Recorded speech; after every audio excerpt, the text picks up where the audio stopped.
Hey everyone, welcome to You Said What, where we look at the most memorable conversations and written interchanges in our lives. First off, I want to thank our sponsor, Pioneering Collective, an executive thought leadership firm combining personal PR, coaching, and networking to transform hard-earned wisdom into heavyweight impact. You can learn more at pioneeringcollective.com. Today's guest is Elizabeth Bernstein. She writes about relationships. She's actually a columnist at the Wall Street Journal. We used to work together there. Today, she's going to talk about an experience she had with her dad as he was passing away. We're taught to tell people who are dying everything we want to tell them before they die. Problem was, Elizabeth couldn't do that, at least not in the way that you and I would normally do it. So she came up with a workaround. Here's her story. Hope you enjoy it.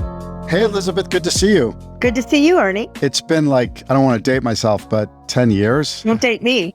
Don't tell anybody my age. All right. We won't get into ages on this, but it's been a long time, too long. And we worked together at the Wall Street Journal, did a lot of fun things together. And then you've gone on to great fame as a columnist. You've got a much read column about relationships. And I want to talk to you about your column. I want to come back to that. It covers a ton of ground: sex, resilience, burnout, prayer, how to be single, like everything. So I want to ask you about that. But let's jump in with, I like to start with the communication moment. Your communication story is not so much about a moment. It's about a kind of a communication relationship. And your dad recently passed away, and he went in for surgery and had a stroke, and he lost his ability to communicate in the way that we think of communicating, using your words, led to a whole different kind of relationship with him. And tell me about that.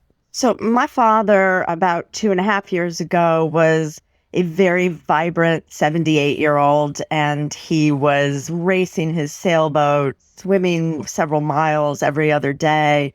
He was just retired. He was a physician. He read hours a day. He just had his mind. He was fully living really well in his late 70s. And he wanted to have hip surgery. His hip was bothering him. And he went in for that surgery. And my father had a pre-existing, since birth, heart condition. So he went in for his surgery, and he had that day a very serious heart attack and then a stroke when they put a stent in, and he threw a clot that night. And so he had a devastating stroke. And the stroke, the main effect of that stroke is it took away all of his language. And so he could no longer speak, and he could no longer express himself. It would be gibberish, and he could not understand language, and he could not read. And my father was one of the world's great readers. So it took away all of his language. So his brain was working otherwise. Is that right? Yes. He was understanding what you were saying. He just couldn't express himself. Sometimes he had something that's called global aphasia. He had Wenicke's aphasia, and he had his intelligence. So his brain, his intelligence, he was not senile. This wasn't something where he didn't know what was going on, or he mistook a hat for a coat hanger. He understood all of that, but he could not express the words left. And so sometimes, every once in a while, it would come out clearly, but he could never understand another word we said. So he recognized me, and he called me Lizzie. Hi, Lizzie, every time I saw him. But he would say always, "What are you doing?" And I would say, "Well, I'm here to visit you, Dad." And he would say, "What?" And I said, "I'm here to visit you." He'd say, "Oh, what?" And it just was like that. And so sometimes he spoke like that clearly, but many, many times, especially when he wanted to tell a long story, it was complete gibberish, but he didn't know it was gibberish. He thought he was telling a story. He had the story in his head. He was telling it, but he didn't realize we couldn't understand it. And so he lost incoming and outgoing language, including reading, including written language. So you had to build a whole new communications language with him, right? And you did. This went on for a year plus. Talk about that.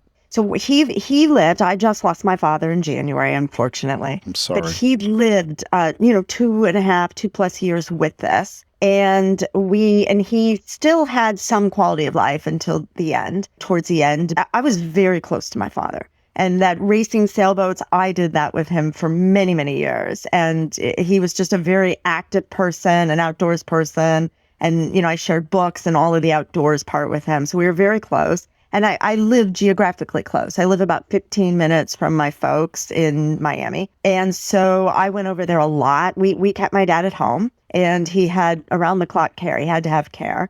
But I went over there all the time to help my mom and to see him, to be with him, because I felt I love my dad, and these are years I'm going to get, and these are now almost bonus years because the doctors, when you look at the medical records, that he had serious heart attack and a serious stroke, and the fact that he survived those was pretty amazing. And so I wanted to maximize time that I knew was obviously diminishing. So we did, and I spent a lot of time with him. But again, a lot of this time was silent, and it was being there. And maybe the one thing I learned was your presence in being there is everything. And it isn't necessarily what you're doing together or what you're talking about. So both of you were able to adjust to that nonverbal kinds of communication. It sounds like both of you, you're a very verbal person, I know. It sounds like he was as well, but neither of you could really do it. And so you both had to learn to be present, but communicate your appreciation for your presence, right? Exactly. My dad was a very smart person, very articulate, a reader. He did like to write for himself, but he wasn't someone who talked a lot. He used to tease me that I could talk to a tree, and he liked to talk to me because I did a lot of the talking and he liked to listen. I don't know that it bothered him so much that he couldn't, have a lot of words output, but certainly a communication between people. We did both adjust. Everybody in my family had to adjust, but my dad and I were so close. And I think what happened is I think this happened for each person in my family, but we shared so many things that you realize we almost had an unspoken language before. And then we had to sort of rely on that then, and that's what sort of came to the front. The jokes that we had that weren't even verbal. Sometimes when he was really in pain and I was leaning in to help him, I just crossed my eyes and he would burst out laughing. And that was something he used to do to me as a kid. And so these things. And so in the worst of the days when we were really losing him, I could still make him laugh, and he would roll his eyes. Like we could still have all of this. And what it was is it was the actual personalities, the people connecting. And we did it somehow non-verbally, but also with a lot of time, a lot of presence, that I went over there a lot and just was with him. And one day he did say to me, "You never left me, Lizzie." He's like, "You never leave me." Oh, wow. So it was being there. We all know about nonverbal communication intellectually, and that it plays a role in our broader communication. But because we can talk, I think most of us use that as a default. We don't use the nonverbal as a default. We don't shift into that immediately. But you had to really do that. There were hugs and laughs and eye rolls and things like that. What other nonverbal cues did you rely on or discover? We played charades, sort of. So my dad used to love to swim, and he had a pool in his backyard that he always would swim in. And it became very important. He had his mobility. He had a very severe heart issue after his stroke, but he had his mobility. And so we wanted him to get back in the pool, and he couldn't swim, but he could play badminton in the pool because he could stand. He was a good badminton player. And so he could do that, but he sometimes resisted. And I don't know if he was tired or he was his own person, and you never told my dad before the stroke what to do. So afterwards, it was very hard to say, now it's time for badminton. And so if he resisted, we're playing we're getting in the pool, Dad, we're playing badminton. And, so we had to sort of do that. But I also had to become very conscious about my face. Sometimes I could be expressing, I thought, sadness. "Come on, Dad, play badminton with me." And he thought I was angry. And so I learned he was really very, very closely watching your face and the expressions. And I had to really be conscious about that. And then again, most of this was during the pandemic. So we wore masks very carefully around him. At one point, you told me the story about he got upset, frustrated. Talk about that involving a mask. So he watched the news so much, and we never could understand how much he could read. It didn't seem to be much, but my dad was a great newspaper reader, and he had always subscribed to 3 papers at least, still wanted them. And every morning, you handed him his papers and he would seem to pour over them. And we couldn't understand how much he was really taking away. But he didn't seem to really understand the pandemic. He never seemed to really, we thought maybe it's because nothing had happened in his lifetime like this. And he was a doctor, he was used to masks. So he probably thought we were all wearing masks around him because he was ill. And about a year in, we didn't really realize how much he hated our masks. Sometimes he'd say, "Take it off. What is this?" And he refused to wear one. And so we had to be extra careful. And one day, about a year in, he said, I came to see him. "Hi, Lizzie." "Oh, hi, Dad." And he said, he was in his chair. And he said, he sometimes got the words wrong. And he said, "Take that cake off your face." So sometimes he got the words wrong. And like, my mask, which was probably some silly mask, I said, "My mask." He said, take it off. He was really mad. Take it off. And I said, okay, Dad. And this was sort of, I was really worried. Am I going to get my dad sick? Okay, Dad. I take it off. He's like, now give me a kiss. And so I was like, wow. So I gave him a big kiss and hug. And he's like, give me another one. And so I gave him another one. And he's like, isn't that better? So, from the wisdom of someone who didn't even have language. But he was right. It was much, much better. And you could see his frustration of, I can't. And sometimes he would say, I can't understand you in the masks, but we had to wear them and we didn't have a way. We would write things to him and he would sometimes understand a little, and we try to explain, we have to wear these masks now, Dad. There's a pandemic and, but that was a lesson for me too. Like even just how much people would crave hugs and kisses and how to relate. It was a whole master's course on how to relate his sickness without speaking. Obviously taught, it's a truism, right? That when someone's passing away, you make sure that you say everything that you want to say to someone, and you obviously couldn't do that. You said that you weren't really verbally communicating, but did you still try to say things even though you knew that he wasn't getting all of it? Was it just so instinctual that you would just naturally try to say things and hope that some of it got through, or did you literally just sort of stop talking? No, I said everything. And I happened to be there.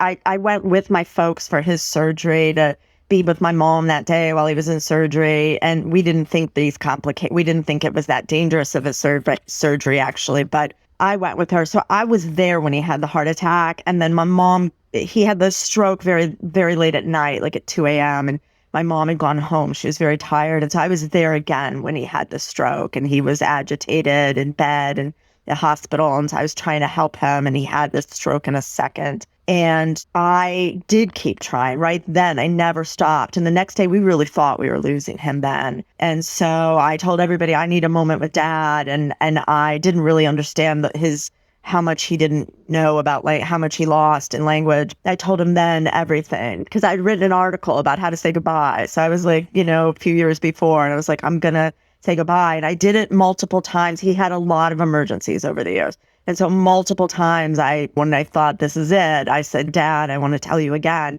I don't know that he ever got any of that, but I know that he got the message of I love you so much, because towards the end, again, he said to me, Lizzie, you never left me. And then in the very last days, he went in and out of almost consciousness. And one time when he came out, we were all there. We thought it was the end. And he blew us all kisses. And he said, I think he just knew what was happening. And he's mwah, mwah to each person. And that wasn't the only time. He would be like, mwah, like he made a big point of it, mwah. So we felt that he understood that we never left him, and that was the real, that I think hopefully says everything you need to say, if you never left. And, we had people in the hospital. I had even, a paramedic pull me aside and say, he must have been the greatest dad because you all are here.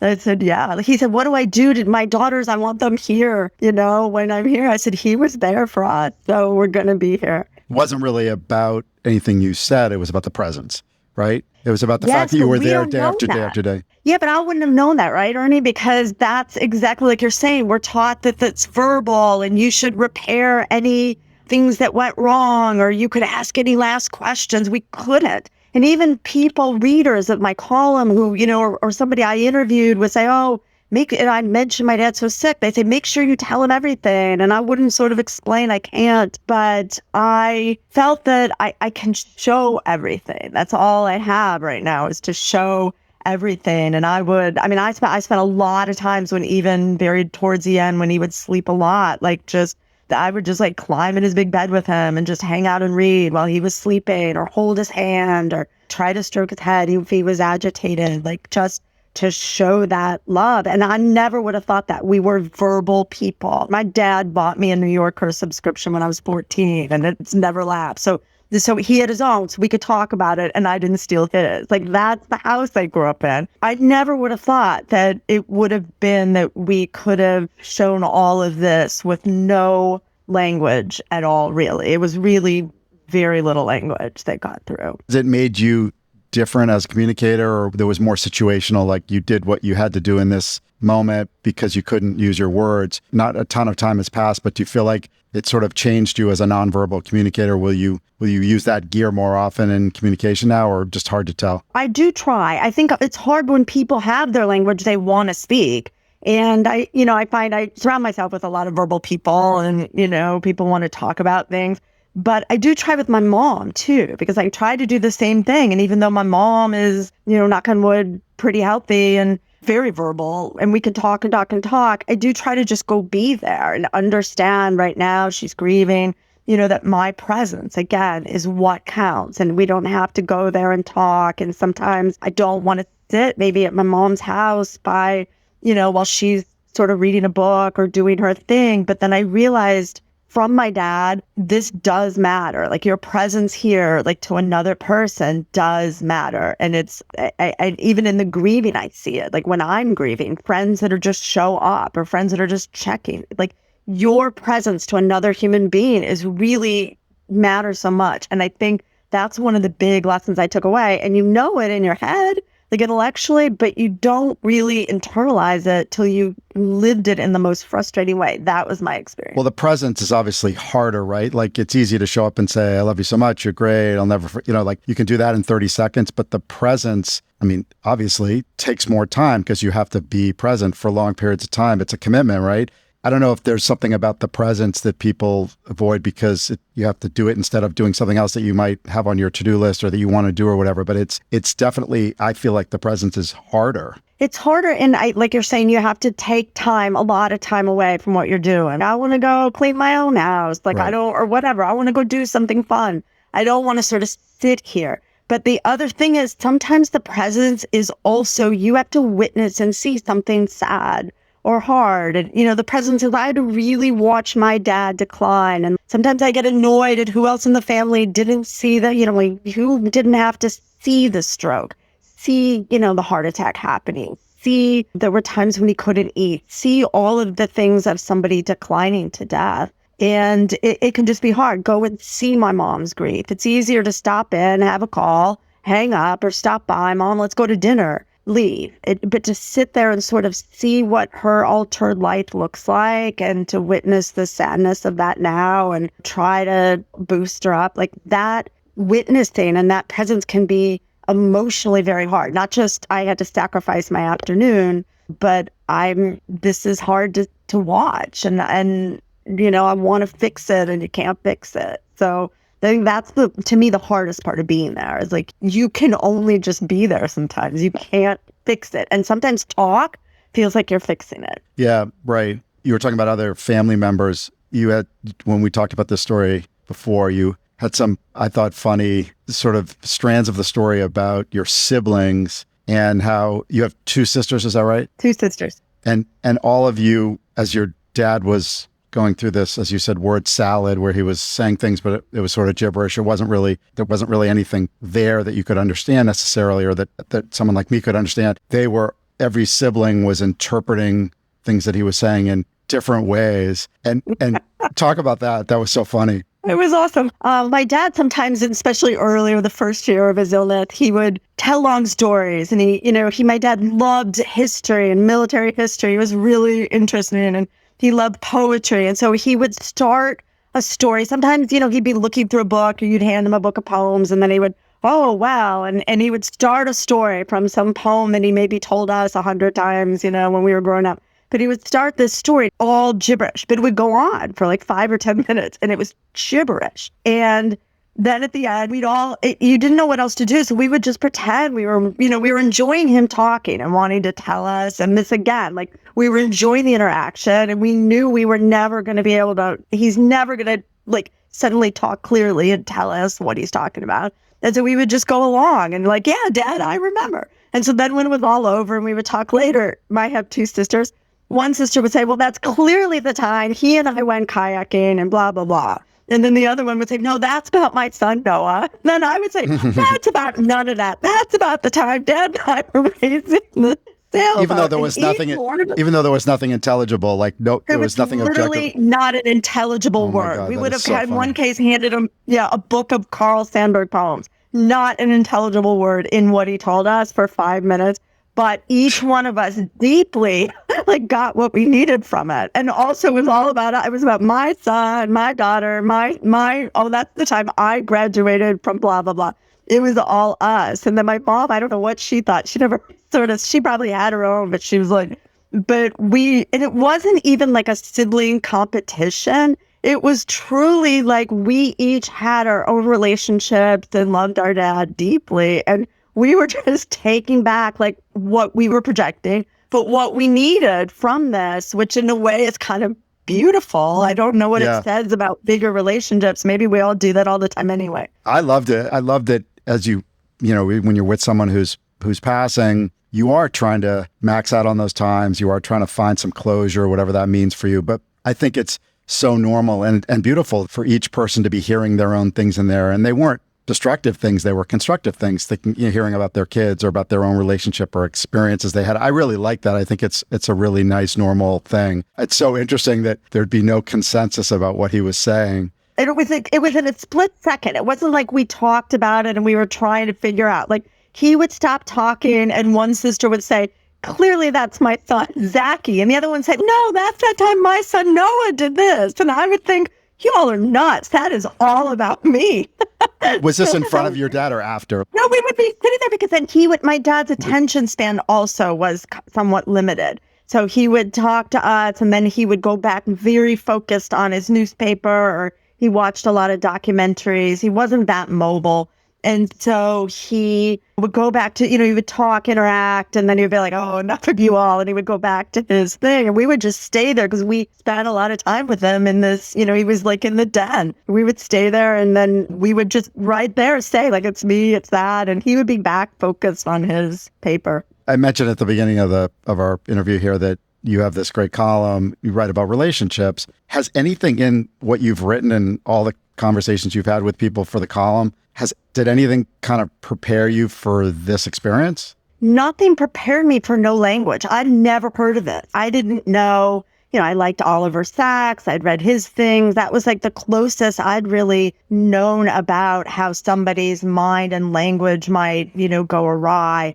And I'd never seen in my family or anybody I knew, I'd never seen a stroke victim. I never, people in my family had other issues as they got older. And so I had never heard of this. I'd never heard that. I didn't know what aphasia was. And I couldn't quite get a handle on it. And so I just hadn't had anything. A lot of the things, like I thought a lot about that saying goodbye, that I had no way to say. I didn't think he was really hearing it. But again, I learned something. Saying goodbye is really about you in a way too. Like I showed him the love. But the saying goodbye, what you want to say, you're processing, like, what do I want to tell this person? And I think I have minutes to tell them the first time I tried in the hospital. And so it's a processing exercise in a way. And that's very interesting, too. Then I would think, if I wrote another column on that, I think right now I'd say, well, why don't you start figuring out what you want to say now before you're in the heat of the moment? So